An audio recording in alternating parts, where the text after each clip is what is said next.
So, I am finally done my silver Duke of Edinburgh's award, which means it's time for an Adventurous journey report. At Glenbernard Camp, my girls' summer camp, we have a course, an activity rather, that you can do, and it's called WOW, which means Wonders of the Wilderness.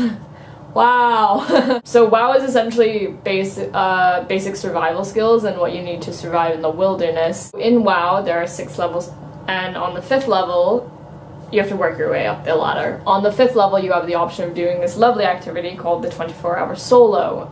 It essentially is you surviving the wilderness for 24 hours by yourself. They give you 2 throw ropes, cooking utensils, food for the 24 hours, and then you're expected to pitch your own tent with a tarp, some rocks. I personally found my experience to be pretty cold, so if you're ever doing it for your future GBCers, close the ends of the tent because it's freezing. I was also pretty afraid that it was going to rain during my solo because we'd had quite a bit of rain up until then, but luckily it did not, and so that's what I did for my practice journey. There are 2 trips that are available to my year as I was at camp. The first of which is the Killarney hike, and then the second is the French River canoe trip. So the trip began from the 23rd of July and then it ran to the 27th of July. It is a 5-day canoe trip along the French River, and it's approximately 35 kilometers, though that measurement was taken on Google Maps, so give or take. So how things usually go on these trips is that you get driven to your start point and then you get picked up from your end point, and so that's how we got to our start point and end point. When you go on a canoe trip, there are a few standard things that you have to bring along. You have your own equipment, so things like clothing and such that go in your dry sack, and then you have your group equipment like pots and pans, or we call it the pot pack, tents, canoes, paddles, the whole shebang. So each of us were responsible for bringing the following in a 30 liter dry sack. A sleeping bag, dry shoes, underwear, socks, toothbrush, sweatpants, t-shirts, and sweater. You should keep in mind that you have 2 sets of shoes, 1 wet shoes and 1 dry shoes. So wet shoes are for when you're canoeing and portaging. Sometimes under the unfortunate circumstance, you have to tug along your canoe and your shoes and socks get wet, so bring multiple sets. The second set of shoes are for when you're on the campsite, and then you can dry your socks off in a nice sock rack, and then your feet will be toasty warm with dry shoes. The things you should have on you when they're not in your dry sack, or rather they shouldn't be in your dry sack, are things like a life jacket, preferably with a whistle. If you don't have a whistle, go and buy one. A rain jacket and a water bottle, which is really important when you are portaging and canoeing all day long. So as for the group's equipment list, we had 5 tarps, 1 dry sack per person, 4 tents, 5 days worth of meals, 2 pop packs, 2 condo packs, 6 canoes, 1 paddle per person, so in total it was 14 because we were a pretty big trip that year, and plus 2 extra in case you lose paddles, which we did, so good thing we brought extra. 6 throw ropes, bug spray, sunscreen, and toothpaste to share. Yeah, you don't bring your own toothpaste and bug spray because it's really not necessary. Our menu, our delicious God-given food, consisted of sandwiches for lunch, hot dogs for dinner, s'mores for dessert on day 1. Day 2, for breakfast there were fried oats, lunch, pitas, dinner, stir fry, and for dessert brownies.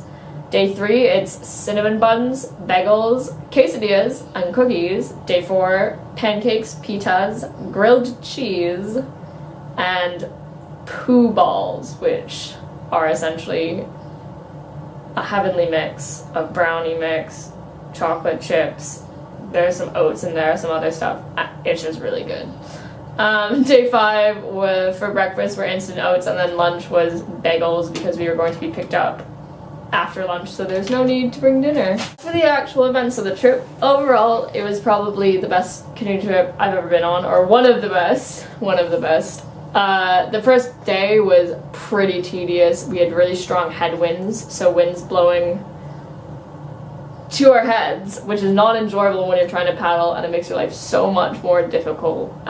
We had waves, and they were pretty tall, like, and there was a serious concern of our canoes capsizing, and that's never good. Also, the fact that we were a very large trip makes things a bit more difficult because it means that you have to wait for everyone else. So that we had 6 canoes, so like we were traveling in this pack of 6.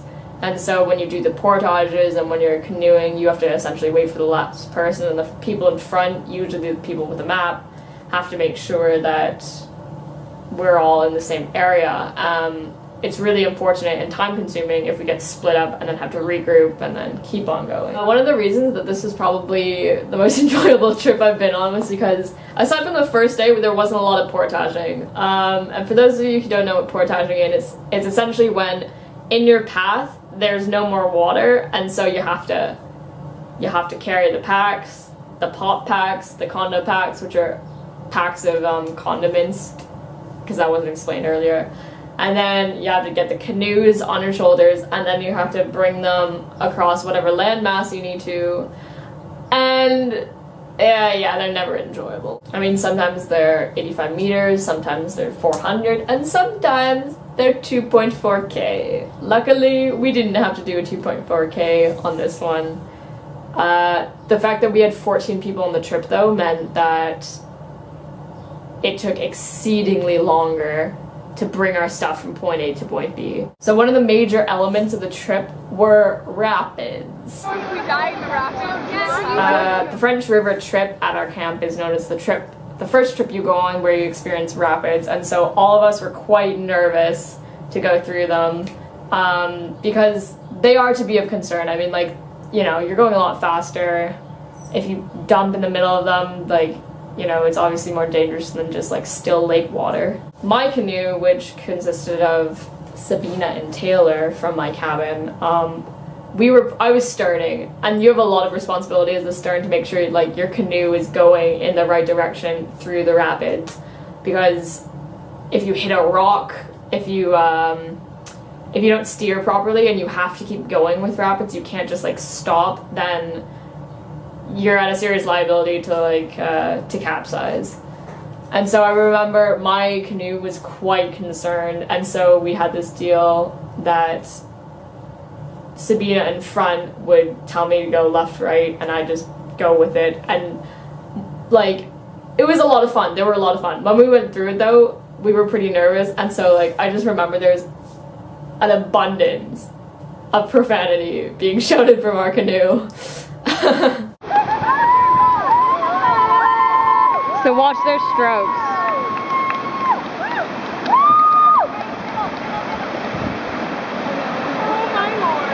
But luckily, most of us made it through without capsizing. There was one unfortunate canoe that were a bit too top heavy, and so when they got out, they kind of fell over. But by the end, we were very much professionals. No, not really. We were very comfortable with doing the rapids that we had, and it was a really enjoyable trip. By the 4th day, we got to our campsite. We aren't told the time on trips. It's part of kind of being immersed in the tripping experience, so you're not so preoccupied with, oh, what time is it? We're late, we have to get to our campsite, yada yada yada.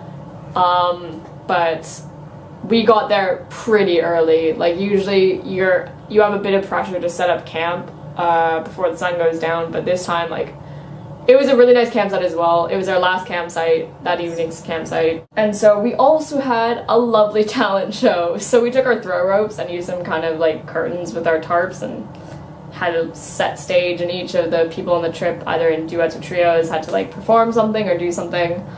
And it was a lot of fun. So all in all, there were 14 people on the trip, 10 campers. There were Mackie, Sabina, Meggie, Katie, Hannah, Emily, Veronica, Martha, and Ella, and myself. Our two counselors were Justina and Sam, and our assistant counselors were Emma and Dee. For the next generation that does the French River trip, I would probably tell them not to be too afraid of the rapids, not to underestimate them, but if you have good leaders and counselors and if you're well enough prepared, then you'll be fine, and they're a lot of fun by the time you finish them, and you feel really good. I was alone with no one to hold, but you were always there beside me. Secondly, I tell them to go on the trip because I myself was a bit hesitant. Trip's always up until now has always kind of been it's been really fun because after the trip you feel really good, but like in the very first stages, because like generally you don't get enough exercise for the year and you're out camping and there are a lot of bugs and you're active all day and then you have to still do stuff once you get to your campsite. It's kind of like it's difficult. It was a bit difficult. Some people love it, some people not as much, but like this trip was so enjoyable. You just like the first day was a bit difficult, and so it was really rewarding once it was finished, but the rest was so nice. It was so nice. You have lovely campsites, provided your weather's good, and it was just a lot of fun and a lot of time to bond with my trip group, who I've been camping with for a while, but the lovely thing about trip is that you're in such close proximity to each other that you really get to know each other. That concludes my little spiel about the Duke of Edinburgh, my camp, my trip. I hope you enjoyed it as much as I did, and please enjoy the little slideshow I made.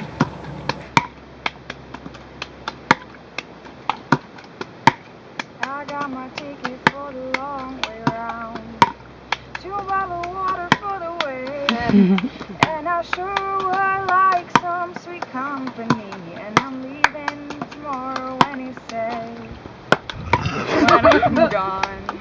when I'm gone, you're gonna miss me when I'm gone.